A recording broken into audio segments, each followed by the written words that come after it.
You've had the surgery. What does it feel like to miss your penis? I 100% feel like I was part of some cruel medical and social experiment. So, part of your kind of transition horror story here is that you have a neovagina that isn't working properly, you have osteoporosis And scoliosis. and scoliosis. After I've been through the system, I 100% feel like I was part of some cruel medical and social experiment. Except for nobody checked on me, and if I offed myself, I would not even be included in any statistics. I'm sure they would just write me off as some other issues. I've spent thousands of dollars. I've traveled across the country, did all the consults trying to get help. So every time I went to consults, I entered my history, my information. None of those people are studying like detransitioners. So when trans community says regret rate is 1% and complication rate is 1%, that's bullshit. It is bullshit. And you guys need to hear this. What they don't really tell you is that the body treats you as a wound. It tries to close up. Yes, constantly trying to close up. In my case, it started shutting down right away pretty much. So I got a revision. Like a few months later, I was back on operating table and I got blamed at the time that like you didn't dilate enough, even though I was religiously dilating and I couldn't understand it, just patient blamed pretty much. Now that I talk to other people, it's the same happened to them, that's what they don't tell you. So they did the surgery, which they just opened me back up and they're like, you have 8 inches, congrats. And I was like excited. So I drove back to Massachusetts and by the time I got home pretty much I already lost 1 inch. I couldn't dilate back up. Stopping it there. Welcome to Speak Freely. Here we celebrate the freedom of speech. And today we're going to be reacting to a video that Blaire White did on her podcast. And she is speaking to a detransitioner who is detransitioning back from trans female back to their biological sex, which is male. So they're fine with using the pronouns he, him, because he identifies as he, him, which I know is a bit confusing because they still very much present as female, and they talk more about that, the reason why that is, more in the video. But right now what he's talking about is the bottom surgery for male to female, and what a lot of people who are going into this surgery are not told is that they are very big complications to these surgeries, also from female to male, and basically saying that once you get your penis inverted, that the body constantly just treats it as a wound and it's constantly trying to heal itself back up, right? And so it's not a vagina, it's not a replacement for a vagina, and a lot of times they're gonna go more and more into this about the massive complications of the complete loss of sensation, no sex drive, no sex really at all. And I like how they hit on the fact that they're not studying detransitioners. And they will talk about this more in the podcast, but basically if you are still identifying as trans and you have complications, they might count you in the statistics, but once you start to detransition, they kind of knock you out of the community and don't really take your experiences into account when they're adding up all this data and statistics at the moment. And plus, we haven't had this massive surge of children transitioning or people transitioning, period. And so there really is not a lot of long-term studies. And so basically talking about how the doctors did all these operations on him, and then when he went back for help, it was kind of like they didn't want to help, and he's going to talk more about that in the podcast, how they would just mark you down as a difficult patient and nobody wants to touch you anymore after butchering you. They don't want to fix you. That a lot of it is also irreversible, or if you can reverse it, it's a long road, which is one of the reasons why they still present as female. And their story is just tragic. Their story is horrific. And there's other detransitioners where their story is so sad, and they're just being completely ignored by the medical industry, by the people that did this to them, and by their once loving, inclusive rainbow community that sort of kicks them out once they decide to start detransitioning and speaking out about detransitioning. Anyway, we're gonna get back into it, but before you do, if you like these type of videos, please like, comment, subscribe, hit the button, get notifications when I do upload. All of that really does help with the algorithm, guys.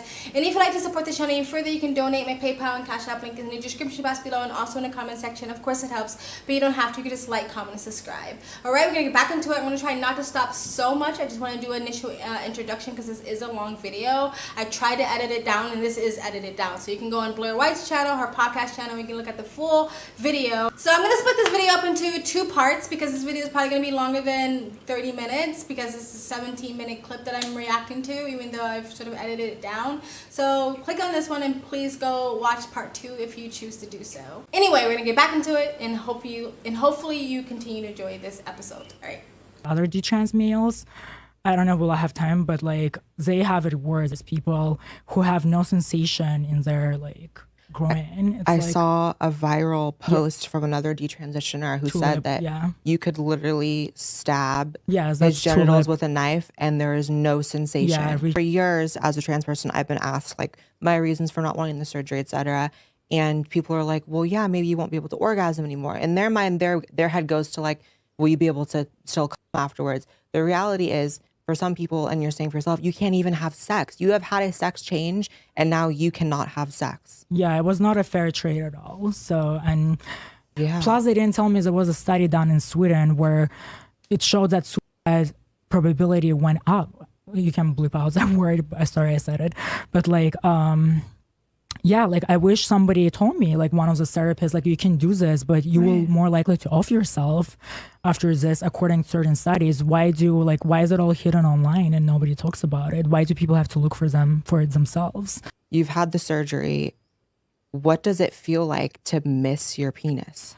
Honestly, like I didn't miss it up until I started I missed it, but I couldn't admit it to myself. It was like a sunk cost fallacy. And then I started having phantom limb thing happening. I would wake up in the morning and have dreams about having a penis. And then I would wake up and not have it. And now I'm like, I wish I could go back. I made a huge mistake, you know? But I realized I will never be able to get back my penis. And it's a very traumatic realization. And it's super sad. I mean, I don't want to like a pity party, but it is sad. Like, I mean, I fucked my life, kind of. I could have been so much more vibrant person and could have accomplished so much more, you know? Stopping it there. If you go on a detrans Reddit, which is over 30,000 now, a lot of people say the same thing, that they feel like they ruined their life. They feel like they fucked up their life, or at least they're going to talk about more about this in a podcast, that all the years you could have been going into your career or developing relationships or developing yourself or traveling or learning a new trade, you spend years hyper-focused on transitioning and then more years hyper-focusing on detransitioning. And so you're almost like not actually living your life. So I've heard multiple detransitioners sort of say that they feel like they ruined their life. And I hope that they do get to a place where they don't feel like that, because unfortunately for a lot of detransitioners, they are just going to have to learn how to live with their new body and love that new body. And like, again, this is why this person hasn't presented as male yet and hasn't rushed their detransitioning, because they have accepted the fact that this could be permanent and I don't want to rush it because they rushed it before. And they're going to talk more about that in the podcast. But it is really sad. And he talked about the study in Sweden. This was talked about in this documentary, What is a Woman by Matt Walsh. And the study was done basically saying 7 to 10 years after transitioning is when a transgender person or the person who got the surgery is more suicidal. And a lot of the activists, again, will say, well, this is because of transphobia and bullying and the parents not accepting them. And I'm not saying that some of that doesn't play a part, but there's no evidence of that. From what we see, it's just because of the mental health, that a lot of these people are suffering from other mental health issues that was undiagnosed or misdiagnosed. And if you actually have gender dysphoria or body dysmorphia, transitioning doesn't actually cure that for everyone. And so this is true. And again, if you are going from male to female, once you remove your penis, it is no going back from getting that penis back. And I don't know why I feel this way, but I just feel like as a guy that'd just be more harder to try to detransition if other than like a woman going back to being a woman. You know what I mean? He talks about the lack of sex and the lack of sex drive and the lack of the ability to have sex a lot in this video. And I think that's because people people underestimate the importance of sex and our sex lives throughout our life. Like, it's a big part of our lives and it's a big part of our relationships. Like, if you can't have an intimate sexual relationship with the person you love, it does take something away from that. And it's not everything, because unfortunately some people just get in massive accidents and that just eliminates that part of their relationship. But it is a massive part of a relationship. And without that, you're kind of just becoming platonic friends or whatever. So they talk about that, and especially coming from being a boy, remembering your sex drive, or remember how much you enjoy sex, to like it being gone completely, basically. Anyway, let's get back into the podcast. And I do miss my full sex drive, and I honestly can't even take too much testosterone because it will give me more sexual desires, and I can't really experience all that because it's traumatic. And honestly, moving forward, I don't even know like what hormones I'm gonna be on. And I told them that I was not happy with my transition. I was trying to get in touch with one of the therapists who gave me letters, and nobody even gave me his email. So yeah, it's like they really don't care. It's like they don't want to even know, because why?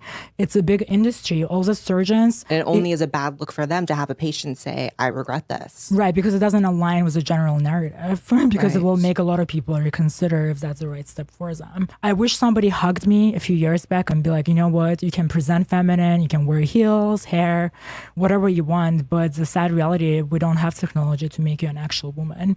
So you wish someone would have stopped you from transitioning? I wish. And my parents tried to, but they were not in America, and they just told me like, it was more of a religious spin, but at the time I was not willing to listen to them. They just said, in a Muslim religion, it's haram. They said it's like you're going against God. But if one of medical professionals said, like, I just feel so angry. I feel like these people didn't have my best interests.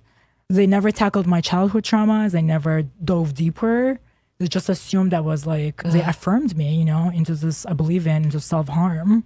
That's what's so dangerous, right? Is that we have these affirming therapists and doctors now who have every incentive in the world to say, yes, you are trans, this is the issue you're struggling with, rather than try to see if there's another cause. And a lot of times there is another cause. In your case, there were more causes that weren't looked at. But I think people need to go back to a science lab and figure out and have better structured definition of what true trans is. Yes. And this is not gatekeeping. We're in trouble. Like there's already so many kids that regret it, And what's so wrong with gatekeeping? Yes, it's like, this is the only medical situation where you get to choose your own treatment plan.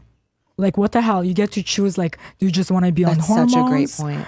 Or do you want to take it further with bottom surgery? It's like, they should honestly. Stopping it there. So Dr. Jordan Peterson hit on this in, again, What is a Woman documentary, where they talk about this. Yeah, again, the only time you go into a doctor's office or a therapist's office and they let you self-diagnose yourself and they let you pick your treatment without giving you all the warnings and the negative side effects of what might happen to you. They're not well informing these kids and these parents and these people who want to transition. They're not giving them all the information. And as we also saw in What is a Woman documentary, how they fast track you into transitioning. Before, I believe when Buck Angel is a trans man, and he said when he transitioned way back in the day, like, I don't know, he's like 60, so like a long time ago, like 30 years ago, when he transitioned, you were required to socially transition for a good year or so before you were able to medically or surgically transition,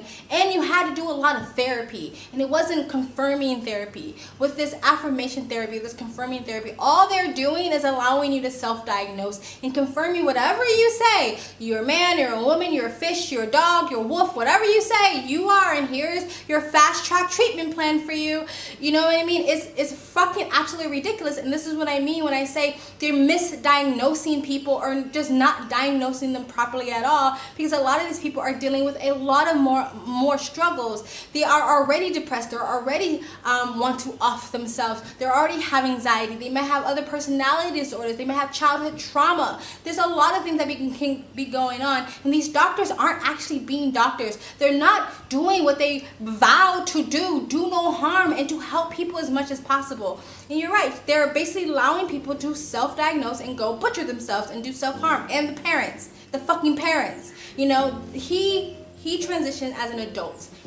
So, which proves that if an adult can fall into this, and we saw this with the trans man in What is a Woman documentary, he fell into this sort of like this love bombing on the internet. Yes, everything you feel is right. You are a man. You should transition.